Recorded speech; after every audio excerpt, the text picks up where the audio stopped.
Perkenalkan aku Ama, jadi namanya Fatmawati Tias, tapi bisa dipanggil Ama aja. Okay, so as stated, topik kita hari ini kan sebenarnya escalating career through online presence di LinkedIn. Jadi what I wanted to highlight di presentation ini lebih ke gimana sih kita bisa cover the basics untuk punya LinkedIn, karena tadi kan udah di-mention juga ya bahwa teman-teman di sini tuh kebanyakan kuliah sambil kerja, and hence I believe kebanyakan dari teman-teman udah punya LinkedIn, but then how do we leverage yang udah punya LinkedIn untuk bisa punya online presence, especially kalau teman-teman mau jumping up into the career ladder atau pengen misalnya ganti kerjaan atau pengen cari kerjaan yang mungkin lebih jauh gitu kan dari Batam, mungkin you want to try something di Jakarta atau di Singapura or something other than your home base right now gitu. Jadi yang pertama definitely karena LinkedIn itu kan punya huge database. Jadi database untuk siapa aja sih teman-teman yang pengen connect with untuk build networking, itu tuh banyak banget gitu. Dan kalau tadi mengutip dari poinnya Diani juga untuk getting information di LinkedIn juga very very easy karena banyak banget sekarang yang mau untuk share pengalamannya dan juga ilmu-ilmu lewat LinkedIn. So since LinkedIn have huge database, mungkin untuk ke arah yang lebih profesional, it's more likely akan lebih dapat nih poinnya compare to misalnya buka TikTok atau Instagram gitu, right? Second of all, definitely untuk build professional network. Karena kan kita nggak pernah tahu ya opportunity apa sih yang sebenarnya itu ada. For example nih, I didn't know initially bahwa Danone tuh buka manajemen training, but because ada di LinkedIn network aku yang kerja di Danone, dan I would know bahwa sebenarnya mereka itu buka loh manajemen training dan I can actually apply to it. So mungkin nggak necessarily untuk punya banyak apa ya network yang coming dari HRD, tapi also understanding sebenarnya landscape dari kerjaan sekarang itu apa aja sih gitu, right? Mungkin teman-teman yang di sini yang belum kerja atau baru planning untuk kerja, tadinya mau masuk startup, but because of the winter atau layoff yang happening di startup, teman-teman jadi tahu nih, oh ternyata di startup yang A sekarang lagi hiring freeze nih karena teman-teman yang in bilang mereka habis kena layoff. So, teman-teman bisa nih untuk coba buka atau apply ke startup yang C atau startup yang D, and so on and so forth. Jadi bisa lebih tahu nih opportunity apa sih yang sebenarnya terjadi lewat network yang ada. Yang ketiga sebenarnya lebih ke increasing sama highlight the skill. Kalau tadi sempat dimention bahwa sharing is part of part of how we can share dan juga beribadah gitu, right? But it can also increase credibility dari teman-teman semuanya bahwa teman-teman punya skill itu. So for example nih, aku sebagai HR manager, I can actually share several tips on gimana sih caranya untuk maximizing LinkedIn, like similar with what I'm doing right now dengan teman-teman semuanya lewat webinar, tapi instead of doing it lewat webinar, I can share into like bite size 2 menit reading konten lewat LinkedIn supaya bisa build my credibility juga bahwa aku ini HR manager yang punya knowledge yang cukup mumpuni nih tentang rekrutmen atau tentang personal branding kayak gitu. So that's part of the things yang bisa teman-teman lakukan. Jadi kalau teman-teman building post di LinkedIn itu nggak necessarily cuma nge-update jobs, tapi bisa juga nge-update ilmu teman-teman yang teman-teman baru dapetin atau key learnings yang teman-teman baru rasain kayak gitu.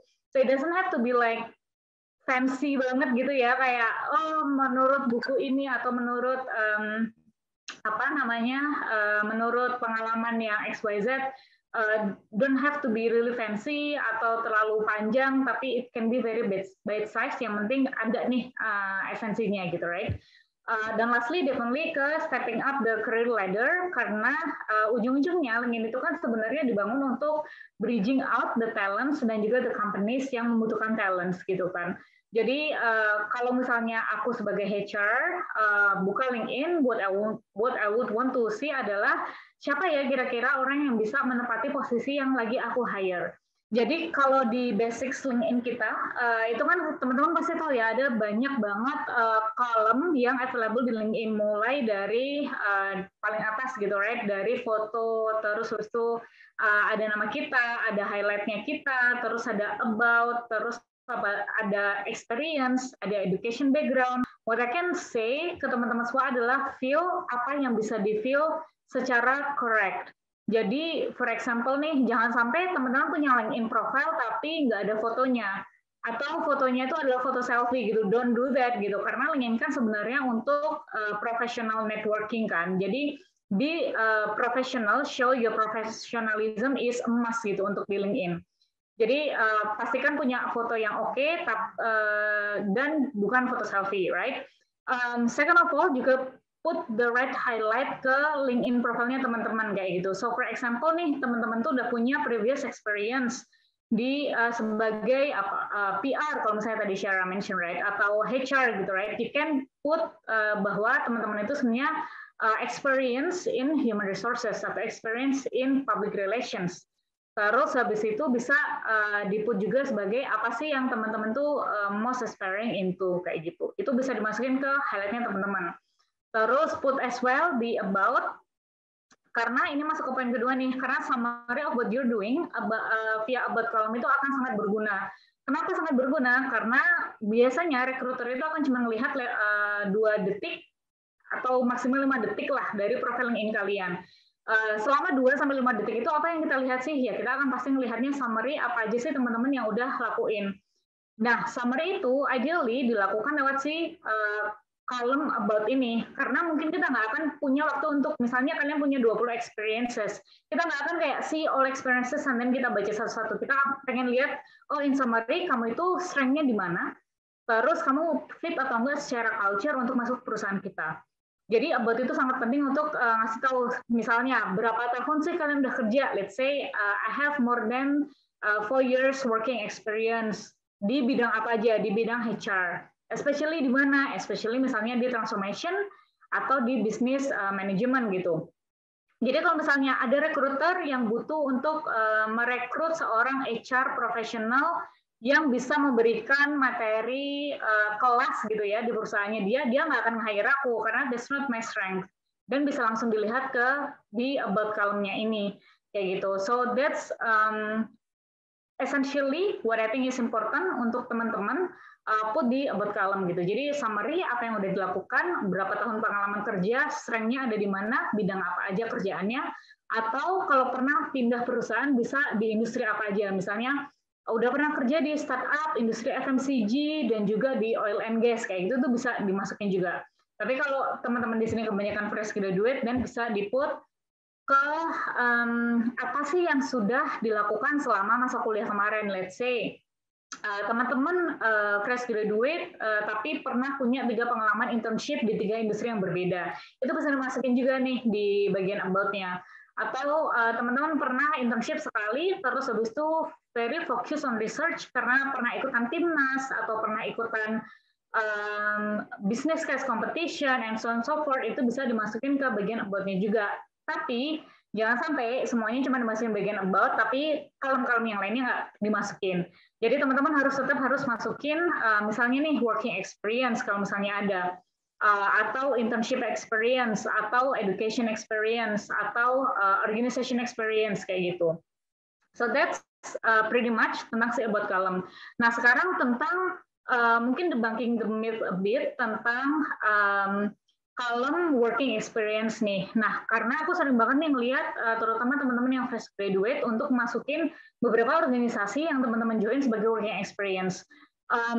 In all honesty, I don't really have problem with it, although it is karena kan memang belum punya working experience. Tapi jangan sampai itu misleading nih ke recruiter yang lagi ngelihat LinkedIn kalian bahwa kalian tuh seolah-olah udah punya working experience yang banyak padahal belum punya kayak gitu. Kenapa? Karena itu akan putting out several different expectations dari recruiter ke kalian sendiri kayak itu. Karena kita melihatnya, oh ternyata nih anak misalnya udah punya working experience selama 2 tahun selama dia kuliah. And then turns out working experience-nya sebagai BEM gitu, right? So that's not actually working experience, dan menurut kita that's not professional working experience, that's more into like leadership experience that you have, and that should live into the organization experience kayak itu. So I guess that's one of the tips that I can give you tentang masukin di column working experience. Terus kalau internship masuknya kemana? They could definitely go into your working experience. Karena itu kan professionals, you have to stay kerja dari jam 8 sampai jam 5, for example. Terus habis itu actually kerja sama other professionals hire, and so on and so forth kayak itu. So that can falls into that working experience, but the others, I don't suggest you untuk masukin ke bagian working experience. Terus ada education, bisa dimasukin di bagian education-nya beberapa organisasi yang teman-teman pernah join. Misalnya pernah ikutan BEM, atau pernah ikutan himpunan, atau ISEC, or some other organizations gitu, right? Masukin dulu di situ, tapi nanti di bawahnya, di bagian organizations, atau volunteering, teman-teman bisa masukin nih, apa aja sih kegiatan yang udah dilakukan selama volunteering itu, gitu. So you can put up on that. Terus di bagian endorsement dan juga recommendation, jangan lupa untuk minta teman-teman kalian untuk ngasih juga. Nah, sekarang gimana sih untuk bisa kita ngisi di kolom working experience? Karena kan di bagian working experience itu teman-teman nggak bisa cuma put out di title, and then kapan kalian kerja di situ, right? You have to actually give several example on what you are doing, apa yang udah teman-teman lakukan selama bekerja, terus achievement-nya apa aja. Jadi two things yang perlu ada adalah your job description, terus habis itu your achievement. Bisa juga ditambahin apa sih obstacle yang ada selama bekerja di that particular experience.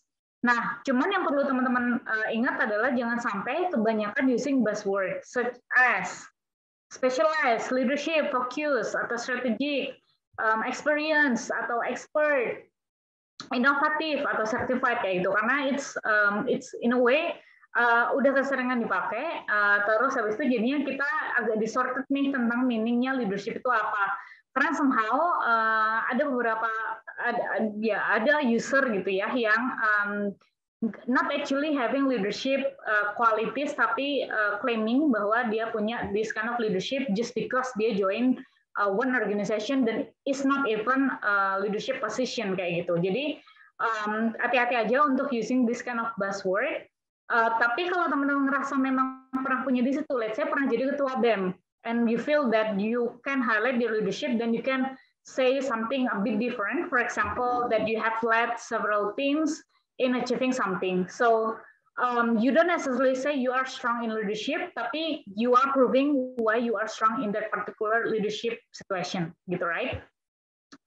Terus yang terakhir dari aku, tipsnya adalah bisa pakai bahasa Inggris untuk putting out bio kalian di LinkedIn. Kenapa? Karena I think in the professional world, English is in a way dominating gitu, right? Di perusahaan-perusahaan yang ada, even startup yang asli Indonesia pun using English as their main language supaya bisa menyentuh market yang lebih internasional gitu, right? Jadi tips aku adalah suggest untuk pakai English di bio kalian, meskipun nanti waktu apply atau waktu interact atau waktu daftar ke perusahaannya bukan perusahaan multinasional, still use English di bio kalian.